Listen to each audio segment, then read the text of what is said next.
Assalamualaikum warahmatullahi wabarakatuh.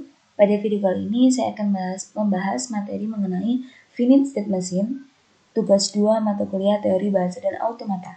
Sebelumnya perkenalkan, saya Vini Sylvia, NPM 191705110 dari kelas B Prodi S1 Ilmu Komputer.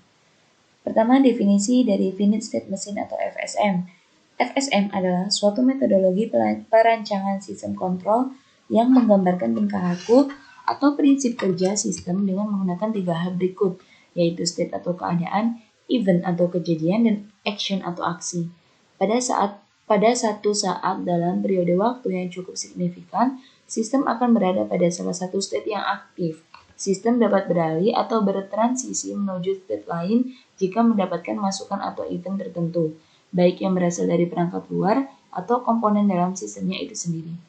Transisi keadaan ini umumnya juga disertai oleh aksi yang dilakukan oleh sistem ketika menanggapi masukan yang terjadi. Aksi yang dilakukan tersebut dapat berupa aksi yang sederhana atau melibatkan rangkaian proses yang relatif kompleks. FSM diagram itu dibagi menjadi dua, yaitu lingkaran dan arah panah. Lingkaran itu menyatakan state dan diberi label sesuai dengan nama state tersebut. Nah, lingkaran itu juga dibagi menjadi dua, yaitu bergaris tunggal yang berarti state sementara dan bergaris ganda yang berarti final state. Lalu arah panah. Arah panah itu menyatakan transisi yang terjadi. Label di anak panah menyatakan simbol yang membuat transisi dari satu state ke state lain. Satu anak panah diberi label start untuk menyatakan awal mula transisi dilakukan. Nah, bisa dilihat di sini pada gambar ini. Diagram tersebut memperlihatkan FSM dengan dua buah state, yaitu S0 dan S1, dan dua buah input, yaitu E1 dan E2. Lalu ada output yang berbeda. Seperti terlihat pada gambar, ketika sistem mulai dihidupkan, sistem akan bertransisi menuju S0. Pada keadaan ini, sistem akan menghasilkan action 2 jika terjadi masukan event 2. Ini. Lalu akan terjadi event 1, maka action 1 akan dieksekusi, kemudian sistem selanjutnya bertransisi keadaan state 1 dan seterusnya. Lalu ada FSM tuple. Secara formal, FSM dinyatakan oleh 5 tuple atau M, yaitu key, sigma, transisi, S, dan F. Key itu himpunan state, sigma itu himpunan simbol input, lalu transisi itu fungsi transisinya, S itu state awal, dan F itu final state. Lalu ada jenis-jenis finite state machine. Itu ada FSM beroutput dan FSM tidak beroutput.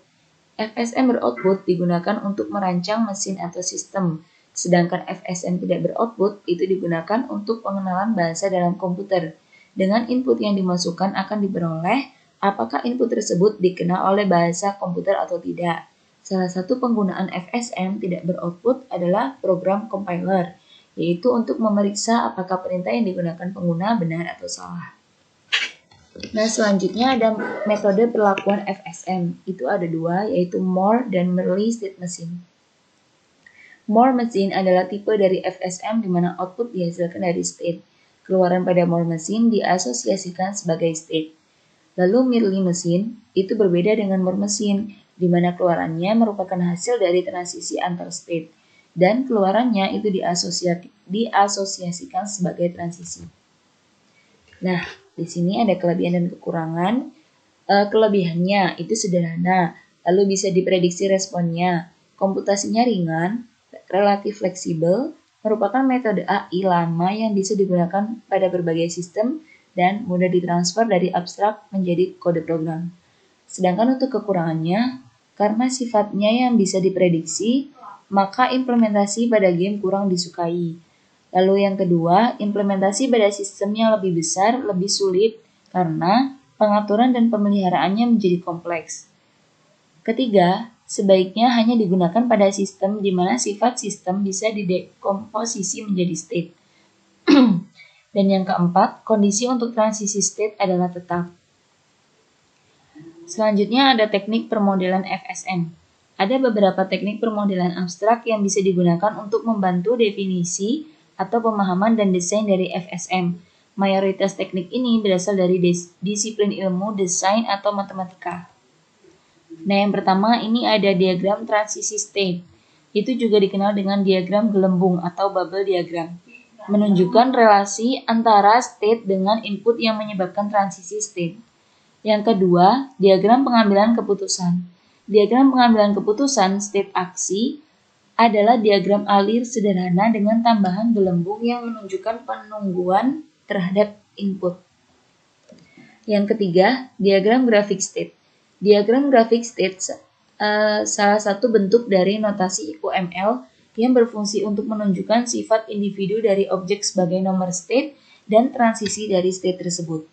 Lalu yang keempat ada diagram pengambilan keputusan. Analisa hierarki perintah meskipun tidak seperti state, ini merupakan teknisi dekomposisi perintah yang melihat dari sudut pandang bagaimana cara perintah dibagi menjadi subperintah dan urut sesuai dengan urutan kejadiannya. Nah, yang selanjutnya ada implementasi finite state machine. Pertama ada di naive approach. Ini menggunakan conditional statement, if else atau switch case, tanpa memecahkan objek menjadi objek dua kali yang lebih kecil sesuai dengan state-nya. Untuk agen yang cuma punya state yang sedikit, metode ini masih memungkinkan. Tapi, kalau sudah kompleks, penggunaan metode ini jelas tidak dianjurkan karena akan membentuk spaghetti code atau monolithic conditional statement. Selain itu, juga tidak scalable, tidak fleksibel, dan proses debugging menjadi lebih rumit. Yang kedua, ada state transition table. Bentuk ini sudah mengimplementasikan state pattern dengan menempatkan transition logic di konteks. Bentuk ini juga sering disebut sebagai klasik FSM Ibun. Lalu ada embedded rules. Bentuk ini adalah kebalikan dari bentuk classical approach, yang berarti state transition didefinisikan di state itu sendiri. Dan sama dengan classical approach, bentuk ini juga akan menawarkan fleksibilitas dan skalabilitas yang baik.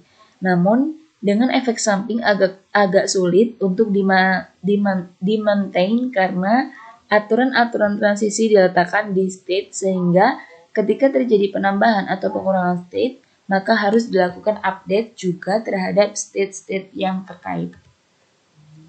Nah, itulah tadi pembahasan mengenai FSM atau finite state machine. Terima kasih, semoga dapat dipahami dan dapat dimengerti. Saya akhiri, wassalamualaikum warahmatullahi wabarakatuh.